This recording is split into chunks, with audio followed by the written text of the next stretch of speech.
All right, I'm going to choose player 1. Going to go the bald hair and the beard combo for the looks, and I might pick the black jacket, blue pants, or red t-shirt. What are you choosing for player 2? I think I'll go with the default brunette. Yeah, that seems about right. Cool. Yep. Excellent. We're ready to go? Oh, wait. A new challenger approaches! Player 3 has entered the game. The Gaming Lovers Podcast with Brendo and Jem. Apologies for the week off. It is the Gaming Lovers Podcast, episode 110. I'm Brendo. I'm Jem. And we are the Gaming Lovers and the new gaming parents. Yes, it is official. Player 3 arrived last week, around the time we usually record our podcast episodes. So at least one person in this voice recording booth has had very little sleep, erratic eating behaviour, and is making a mess of themselves often. And another one is a baby. It's true. Oh, gosh. We are very tired and probably going to make very little sense compared to some episodes. But we are just so pumped for some of the news that dropped, especially for the PlayStation 5, some of those exclusives. Oh, my goodness. So it may not be a long episode, but we just had to gush a little bit about this. So that is what's coming up this week on the Gaming Lovers Podcast. How have you found gaming as a parent? Non-existent. Okay. Well, that's the end of the podcast. We are done forever. His gaming goals I knew was going to take a hit. I was taking hits long before he arrived. To be fair, the week prior to his arrival, I did do some gaming. I'd been jumping between the Outer Worlds and Well, hold on a Mass second. We Effect haven't even 3. sung an intro. This is how out of sorts we are. Oh, I'm sorry. Time for gaming, goals in the consoles, and we will play video games and fall asleep while playing them because we're sleep deprived because we have a baby. So soothing. So, what were you playing before you went through an excruciating labour? That's what the people want to know. The Outer Worlds, a little bit. And It feels like forever ago I since I saw you know. playing that. Another lifetime, in a sense. And Mass Effect 3 was really soothing for me when I was having some like Braxton Hicks contractions, kind of like, I guess, my body getting me ready for the real deal. And to be able to play through, I think I was going through the Citadel DLC stuff. And because I've played it so much, it was even in the midst of being uncomfortable, I could still enjoy it, and if I had to stop, it didn't matter. So it's kind of halfway through that DLC, and I don't know if I'll get a chance to touch it in a very, very long time, but it doesn't matter because I've played it so much. So, yeah. What about you? I know you've had a little bit of gaming. This has been obviously one of the most significant time frames of our lives. Yeah. Obviously, becoming first-time parents is a brand new experience that we are seemingly unqualified to deal with every little situation. There's so many questions, so little answers, and somehow there has still been a little bit of video gaming now that Player 3 has started to rest in the bassinet and not only on father's arms, occupying the ability for video games. He's getting better at sleeping in the bassinet. We were so worried because for the longest time, well, what felt like the longest time was just a couple of days, really. He did not want to be put down. He just loved being held. And, you know, when they're this small and cute, you don't want to put them down either, but you need sleep. So it's been a fun juggling act. That said, I mean, while our gaming has taken a hit, our backlog as far as streaming and other things has done pretty well. Oh, Netflix, I am tearing through entertainment on a pace that is rarely seen. I don't remember any of it. But apparently I've seen an extra season of Gotham that I don't even remember watching. It's amazing. Then you can just rewatch it again and it'll feel like a brand new experience for you. It's all new and exciting. So this has been a 2-week period, because we had no podcast last week because we had literally just sprouted offspring. Yes, we were in the hospital, so we had no way to record anything anyway. We did say at the end of the previous episode, if you don't hear from us, that's probably why. And we said it with a wink and a nod and a laugh, and it turned out to be true. Yes. But this past 2 weeks of gaming has been, even without Player 3 arriving, has been among the most strangest of my year, I would say. Really? We will start with Dark Souls 2. Okay. The project that I was primarily focusing on, and I made negative progress. How do you make negative progress? I like to play my video games to the point where I can complete the game and move on if I wish to. Mm-hmm. I can complete the game and immediately chase trophies and go for a platinum on a New Game Plus or whatever. Mm-hmm. Or I maybe want to just finish it for now and leave the option open for the platinum. So I don't like to miss anything in particular that's going to lock me out of quest lines or things like that. So although I play as guide-free as possible, people say never attack an NPC in Dark Souls because you'll just ruin everything. And for Dark Souls 2, all the guide said was you are free to do whatever you want in the game. Just make sure there's something special about this one NPC, the Dark Wizard Naveen, or whatever his name is. All right. So I'm like, cool, when I find him, I'll just refer to the guide. And that way I don't have to use a guide until I get to that one specific example of the location and situation. Mm-hmm. So I play through the game, and we get to this lovely, beautiful, scenic castle. It's beautiful, it's scenic, it's wonderful. And as is Dark Souls theming, people have left notes on the ground saying, go left, oh yes, left is the best, go right, right is the best, left is despair, right is chaos, blah, blah, blah. And you're like, it's just a branch in a stairway, it can't be that bad. Guys, calm down. Everyone's just having a bit of fun. I go into the castle, there's a giant skeleton of a dragon, and then there is a pathway around the back of the left of the staircase and a pathway around the back of the right. Me, being a person who reads English, you usually read left to right. Instinctively in games, I usually check left pathways first before right pathways. Mm-hmm. I went down the left pathway, and there were notes on the ground saying, turn back, pull back, pull back, pull back, pull back. And I'm like, okay, someone's having some fun here. And there's a lever at the end, so I pull it because I'm exploring the game. I just pull the lever. I see a lever, I pull it. I see a button, I push it. It's what you do in video games. Seems dangerous. I see a treasure chest, I attack it first, because it could be a mimic. And I've fallen for that enough.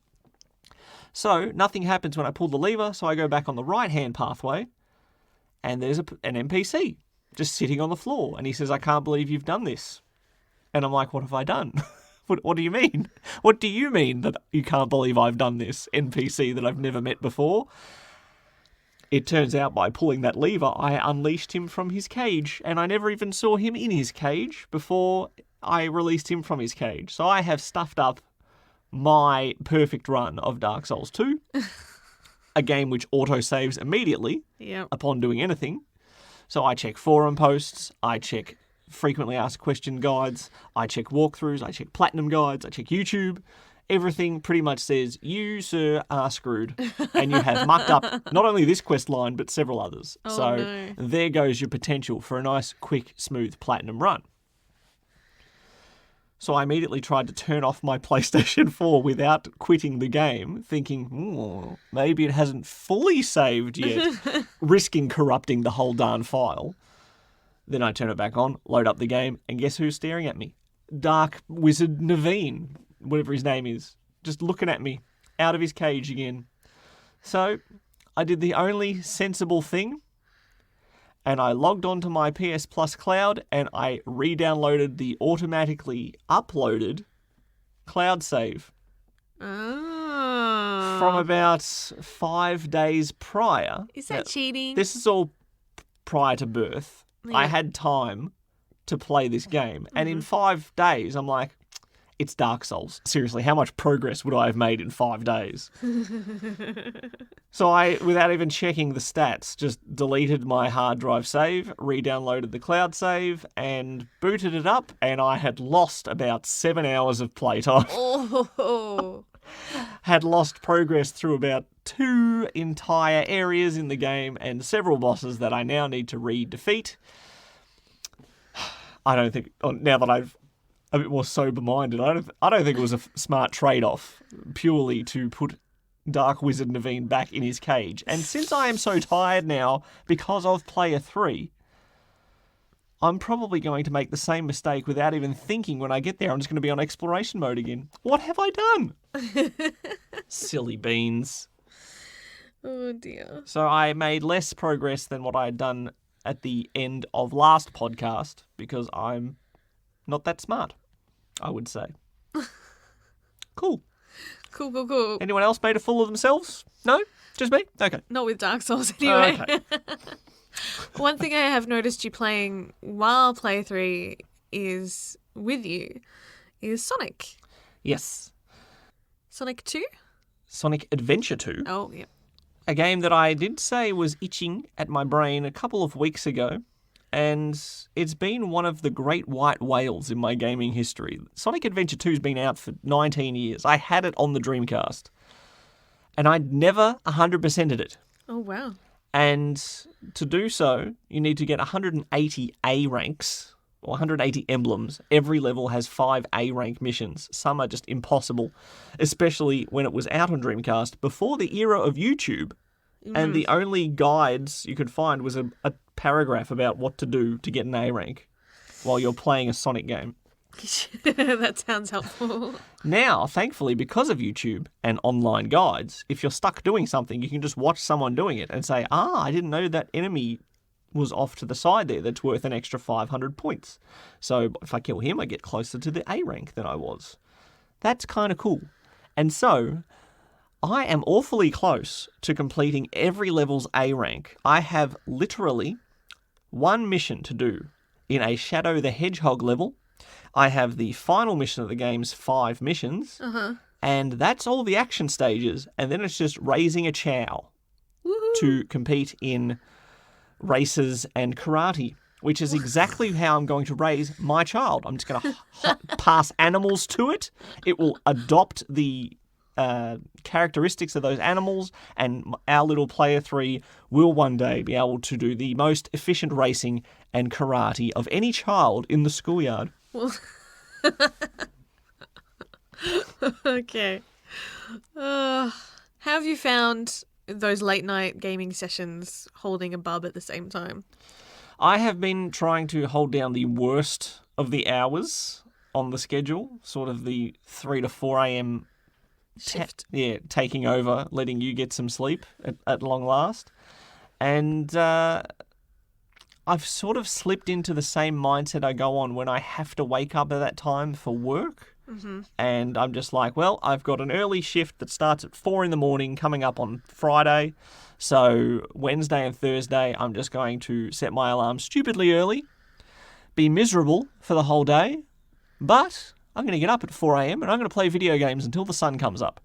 And that's one way to just enjoy yourself at a horrible time of day. Yes. Now, little man has been tossing and turning and grunting just adorably, and occasionally complains and wants to be held and needs to be changed and needs to be fed. So I wanted something that I could play in a lot shorter bursts. Yeah. And so trying to get an A rank on a Sonic the Hedgehog level takes max of like 5 minutes if you nail it. Some of the special missions of finding a lost chow in a level take like 30 seconds. So I can do those, and if he needs something, I haven't really got halfway through something enormous that needs me to finish it off later. Dark Souls, remember, cannot be paused. If you have a baby that needs your attention, you can't say to him, just hang on, I'm being harassed by an invader, now's not the time, child. So Sonic Adventure 2, I'm tantalisingly close. I've never been anywhere near this close to finishing this game.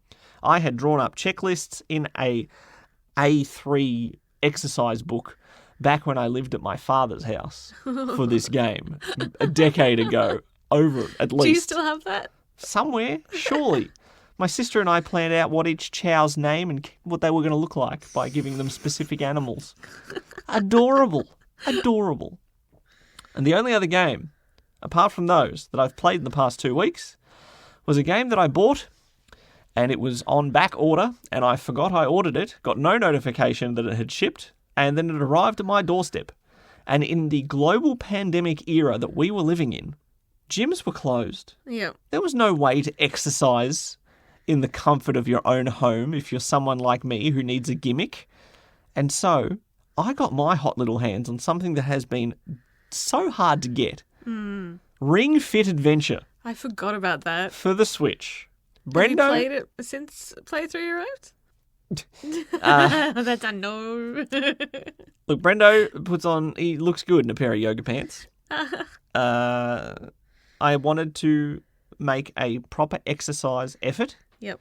and be healthy. Look, I want to be the best dad I can be. I don't really want the dad bod. I hear that's a big danger zone, the dad bod. So I decided to take the initiative and be a fit dad, be exercise boy. Watch me go. I'm going to be healthy. I'm going to be getting little dopamine kicks for gamifying my exercise, and it's going to be fantastic. And then I find out the good brother, and I'm going to use that term loosely, he's done it to me again. Because let me tell you, when I decided one time that I was going to learn an instrument, I've never learnt an instrument.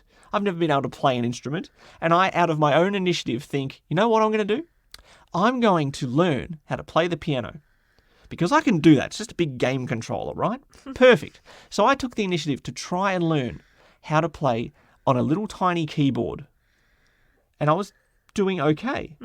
And the good brother at his house is the piano that was at your house. Yes. Technically, my piano that I got, or my parents bought because I was learning piano. So part of me is like, that's my piano. Yeah, in theory. And the good brother, Mr. Steve, married to your sister. Yes. So he's my technical good brother-in-law, but that's too many syllables for a nickname. So I say to him, hey, you have that piano at your house. You don't need it because you don't play instruments. Can we have it? And he says, no, I've actually been learning it. And I'm like, you what? You beat me to it, you scumbag.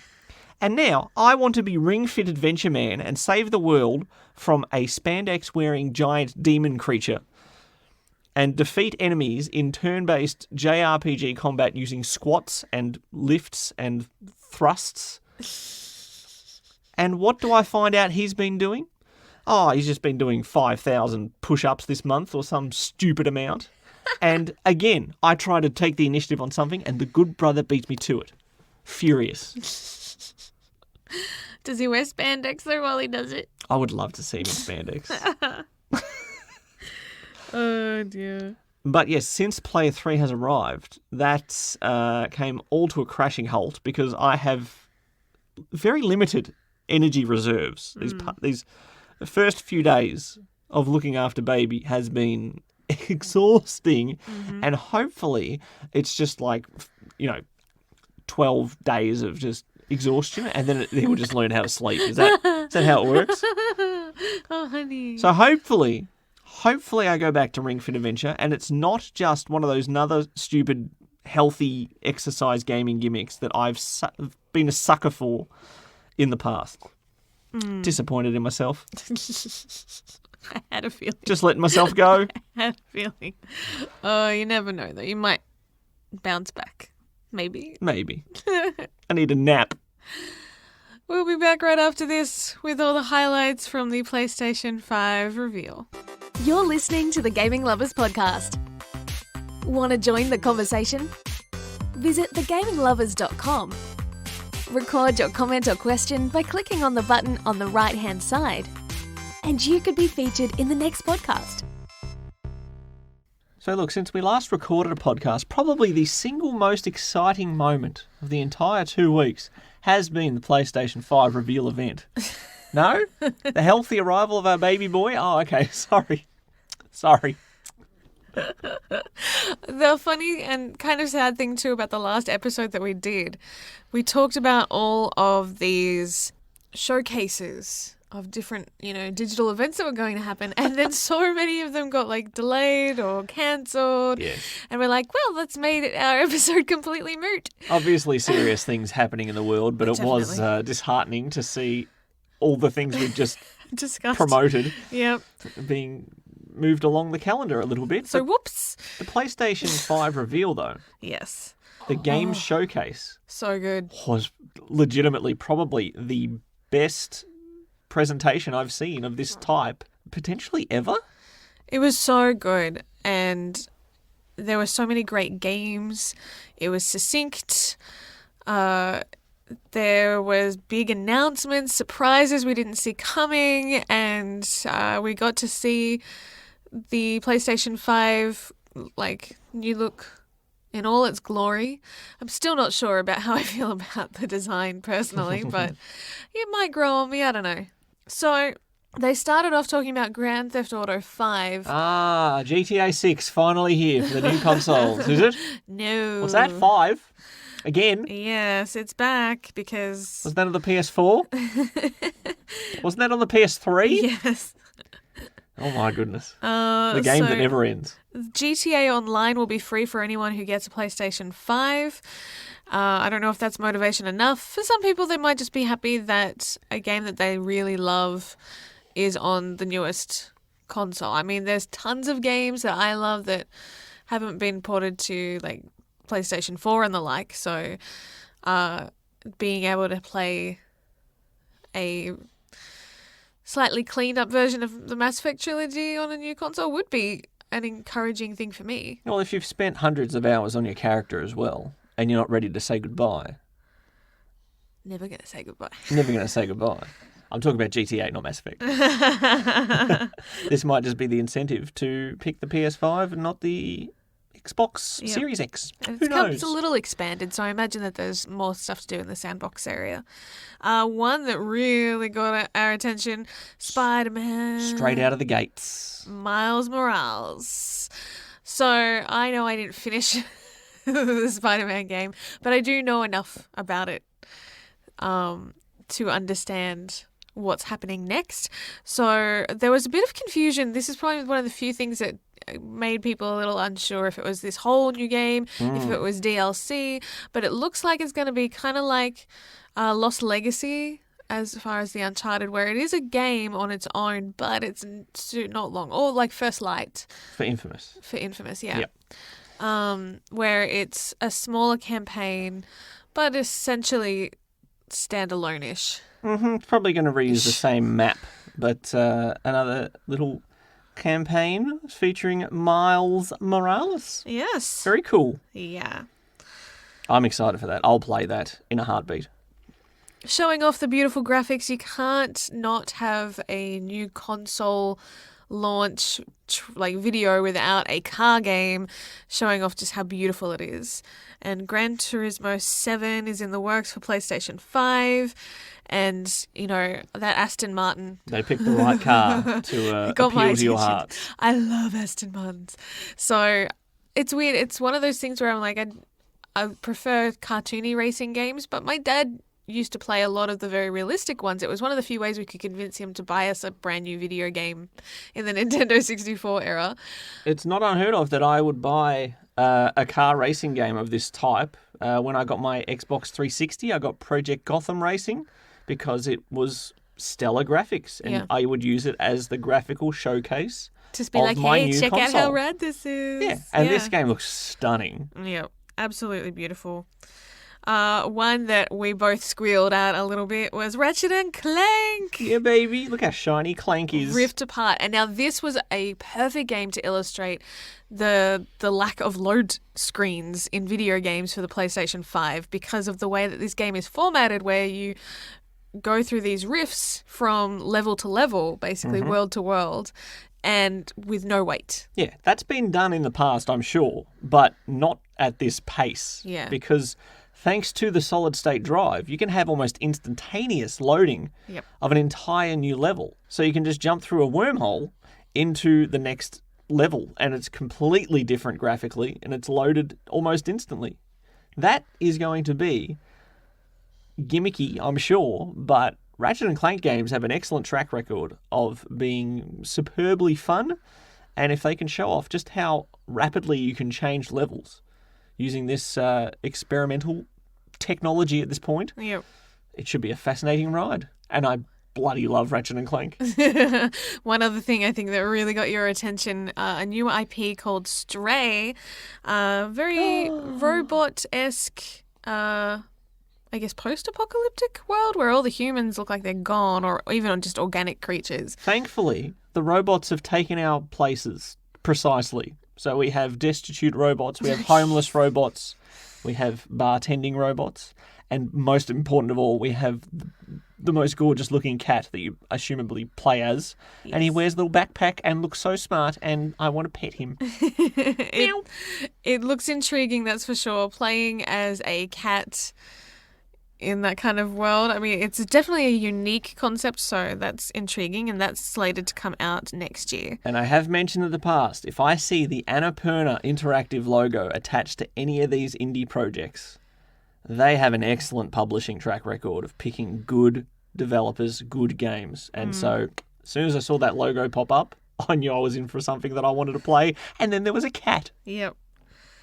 A theme that seems to be becoming almost a trend of late in some video games. There's a game called Returnal where you've got this one woman who crash lands on an alien planet. She dies, but then it goes back to a certain point and has to keep going over and over and over, and things slightly change every time she dies. Oh, please. That's been a trope since the 90s with Doom. You just respawn. No, but this was very much the Tom Cruise... Was it Edge of Tomorrow? What's that movie called? Where he just constantly dies and comes back? It's pretty much that in narrative game form. Mm-hmm. Sackboy is back in a big adventure. So Sackboy from Little Big Planet. Mm-hmm. And it looks like a fun platforming game, 3D platforming. It's kind of nice having some fun games like that aren't all Nintendo. Yeah. So I have been calling for more 3D platforming for years. It's been missing in the glory that it once had. Yeah. Back in my day, 3D, you couldn't walk 2 steps without stepping on a 3D platformer. Nowadays, they're a dime a dozen. Yeah. They're very rare. And Sackboy, Little Big Planet, they've done 2D platforming in Little Big Planet. But this is more of a Super Mario 3D world graphically. Yeah. Or fixed sort of camera panning across. But it's playable cooperatively. And I love cooperative platformers. So, look, sign me up for the 6th game already. Here's one that really jumped out at me. I mean, it looked not perfect as far as aesthetics or anything like that. It's not groundbreaking, but it just looks so fun, and it's the kind of concepts that would have really appealed to me as a teenager especially, and that's Destruction All-Stars. Yes. So it's kind of like this very kind of arcadey multiplayer Demolition Derby. Demolition Derby, right?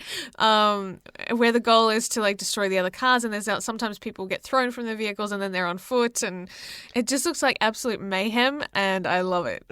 I did like this almost Mario Kart-esque power-ups. You could make your front of your car into a big blade and slice through vertically or horizontally and chasing down people on foot. Reminiscent of a game that myself and my good buddy the Falcon made with his brother on Halo called Roadkill. And it's one of our greatest creations, and you were only allowed to kill people if you ran them over in a vehicle, which meant everyone would just be bumping each other, trying to flip the cars, pop them out on foot, and run them down. That's what it reminded me of, and it made me very happy.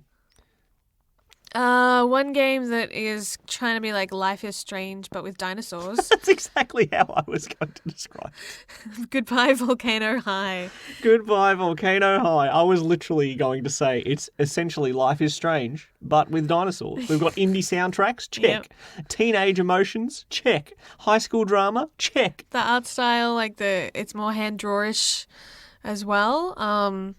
It looks interesting. It's the kind of game that could either be really, really good or really suck. I don't know if it's going to have much middle ground. Now, stop the presses, because we have a new Oddworld game at long last, Soulstorm. And as somebody who got 298 out of 300 Mudokons in Oddworld Abe's Exodus back in the PS1 era, I am excited for this. And chalk me up for the 8th game so far we've talked about that I'm just excited for. The very difficult games, there is no trial and error. When you muck something up, those casualties are gone. So I have played them with guides, I'll admit, in my younger days. I don't know how I would handle an Oddworld game in the 21st century.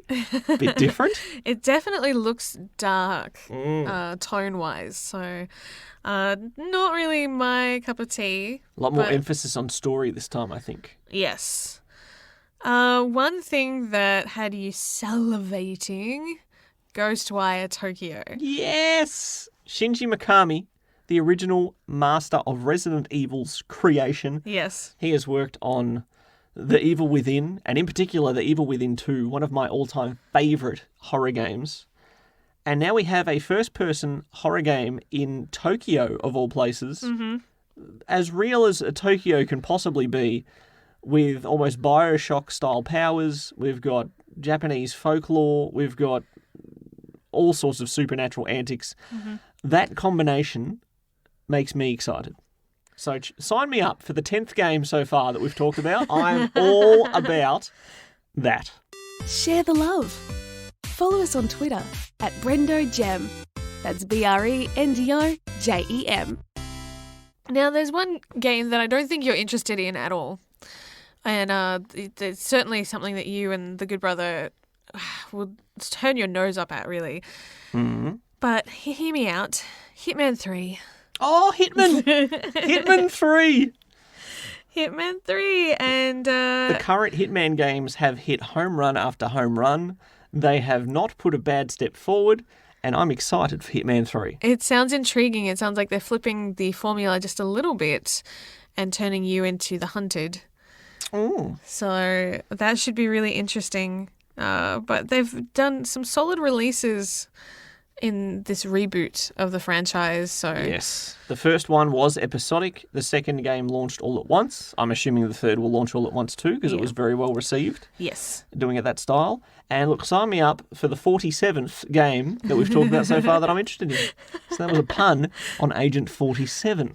Now, this one may not be on everybody's radar, but after they surprised us all with one of the best VR games in recent years, the Playroom feature that you have on PlayStation has a little guy named Astro, and he has a Playroom. Astrobot and the Playroom look to be combining all at once again. Yes. Hey, another 3D platformer. I'm all about that.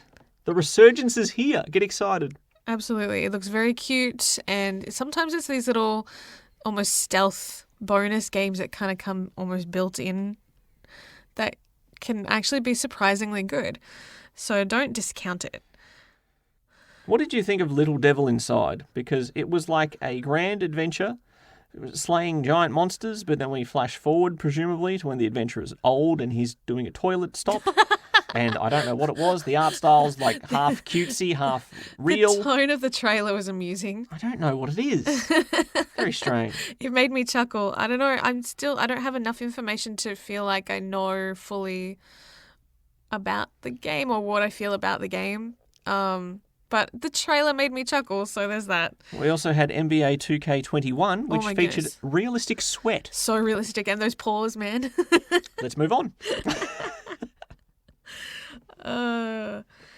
One trailer that caught my attention because it started with an Australian accent. Oh. Very documentary style. Not quite David Attenborough, maybe more Steve Irwin-esque, which would be fitting for it, which is Bugsnax. Bugsnax! Game of the year. It's coming. Oh, guaranteed. It's Bugsnax. from the creators of Octodad, so tick right there. And it very much reminds me of Viva Pinata a little bit as well. Yes, we've got little creatures that are made up of food. Think Cloudy with a Chance of Meatballs too, and we're on the right track. But if you eat them, you become that food. Yeah, they start their body parts start transforming into the food. Does that mean that they eventually eat themselves at the end? Maybe they become the Bugsnax. Look, I don't care. The Bugsnax were bloody adorable. 2 bloodies in this episode. I apologise for my potty Your mouth. fatigue. But my goodness, I'm all about Bugsnax. It even had like a kids' cartoon entertainment sort of educational show theme. Yes. It would not be amiss on a Netflix kids show, and I'm all about Bugsnax. Sign me up for the snackiest game of this day. I'm getting hungry for some reason. Demon Souls is getting a remake. So for those who didn't get a chance to play it, From Software's much lauded masterpiece, I guess. Yes, predating Dark Souls was Demon Souls. It was harder to get a hold of Yep. because it wasn't as popular at the time. Well, this is being recreated specifically for the PlayStation 5, so this looks like an exclusive. Yeah. You know that trope that we talked about earlier? It's back again in Deathloop. They've done it more stylishly this time, though. Yes. Can we say that? Arcane, Interactive, Yes. makers of Prey, makers of Dishonored. Yes. Very cool and very interesting tactic. We've got two rival assassins trying to kill each other repeatedly through a time loop. Yes. That sounds exhausting. And dropping a few expletives while they do it. Yes. My poor son's little ears heard his first bad word. Thank you so much, Sony. That is the risk we take with video games. There's generally a lot more of that. Resident Evil Village, which was tricky at first because when the title came up, it just said Village, and then it kind of flickered and highlighted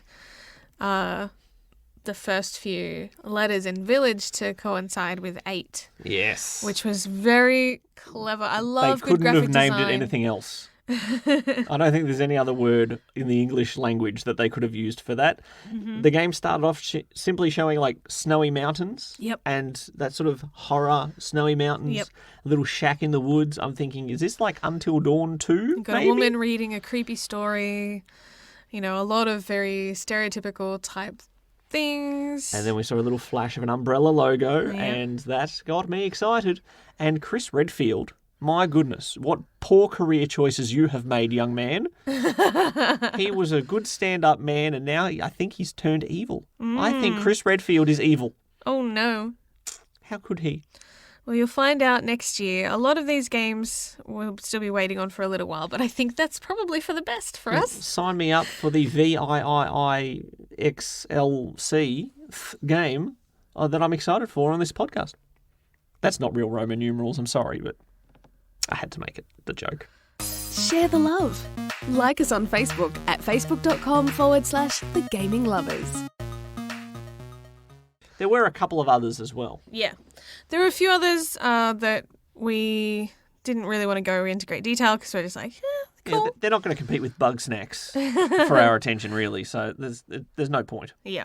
But the one thing that had me legit when as soon as I heard Ashley Birch's beautiful voice, there is going to be a new Horizon game. Horizon instead of Zero Dawn, it is Forbidden West. Of any game that I've played this past generation that I wanted a sequel for, Horizon Zero Dawn, probably top of the list. Yeah. And now we're getting it on the PS5. Super exciting. We don't have a release date for this one. No, which means it's probably a ways, but that's okay. We want a good quality game. What we got to see was awesome. Yes, stylistically, thematically, it all looked good. I'm a little concerned about underwater levels. There's only giant robot alligators. What could possibly make you uncomfortable about being underwater? Being underwater, regardless, still makes me nervous. Cannot wait for more details for the new Horizon game. I think it was a really solid presentation overall. We got to see a bit more of like the spics and specs, I guess, of the PlayStation 5 console itself. What it looks like? Yes. Which some people are torn on, but I personally kind of think it looks cool. And I think I'm in the minority, but I don't know. I might grow on me. At the moment, I'm kind of like, I don't know. thankfully your eyes go to the TV when it's on, I suppose not that's the console true. itself. I suppose that's true. I would take umbrage though if the only way to use it if it had to stand upright like they showed in the trailer because that would not fit in with our shelving unit. They have shown it on its side. It looks Okay. like it's doable. There's a digital-only version with no disc input. Yeah, I wonder if that's cheaper or more expensive. It will be cheaper because there will be less moving parts. But would there be more memory instead? Because then they charge a fortune for internal memory for online, like, Well, they've mentioned it can be Storage. expanded. yeah. So to me, I don't know. I don't know if it'll make much difference in the price. I don't think the download size of Bug Snacks is going to be all that big, so it doesn't really matter. It's the only game I'm buying for it. Forget everything else. Bug Snacks. Either way, we're pumped and glad that there is some good positive news from the gaming community that we can focus on right now. Super cool. There were other things this week as well. We are not even mentioning the reveals from the PC gaming show. There are lots of new things to be excited for as the world gets back on its feet. Yes. We are excited for what the games are having in store for us. Yes. That sentence made no sense. The grammar was all wrong. I'm tired. Thank you so much for joining us. At this stage, I think we might be doing fortnightly podcasts just until we get our feet back underneath us again. And I don't know how rigid we should try and set our gaming goals either. No, I'm going to try and 100% Sonic Adventure 2 and finally get all my emblems, that's a good goal to have. but that's pretty much all I'm I'm- shooting for. Trying to keep my kid alive and get some sleep. So I'm going to bow out of gaming goals for the immediate future. Oh, Sorry, guys. no time to game.